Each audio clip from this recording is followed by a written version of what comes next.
పోయేదాన్ని స్కూల్‌కి పంపించడానికి, వ్యాన్ ఎక్కించడానికి అయితే వెళ్ళాను. వెళ్ళినప్పుడు ప్రతి ఒక్కరు వ్యాన్ అన్న మా బాబు కింద పడతాడేమో జాగ్రత్త, మా పాప కింద పడతదేమో స్లోగా వెళ్ళండి అని చెప్తా ఉన్నారు.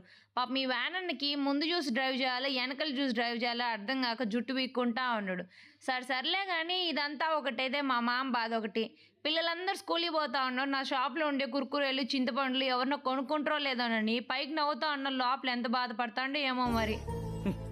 ఎన్నెన్నో అనుకుంటాం, ఇక్కడ ఒక అన్ని నానమ్మ జరుగుతాయి ఉంటే, ఏమిటి? "ఏ నానమ్మ బాగున్నావా?" అని అడిగితే, "బాగుంటేనే కదా ఈడుండేది, లేకుండా ఉంటే హాస్పిటల్‌లో ఉండేదాన్ని" అనింది. ఈ ఒక్క మాటకి ఏం చేయాలో అర్థం కాక ఇంటికి పోతా ఉన్నా. ఈడేమో కోళ్ళు కనిపించినియి. "అబ్బా! ఎంత బాగున్నాయిరా ఈ కోళ్ళు" అని వీడియో తీస్తా ఉంటే, "ఈ కోతి చూడండి ఓట్నే తీస్తున్నాను ఇదివా" అని ఆలి గోడకి కూర్చునింది. "ఏ ముసలమ్మా అన్నం పెట్టేనా మజ్జిగ తాగుతావా" అని అడిగితే, "నువ్వెంత కాకబట్టినా నా పింఛన్ డబ్బులైతే అసలు ఒక్క రూపాయి కూడా ఇయ్యను నీకు" అనింది.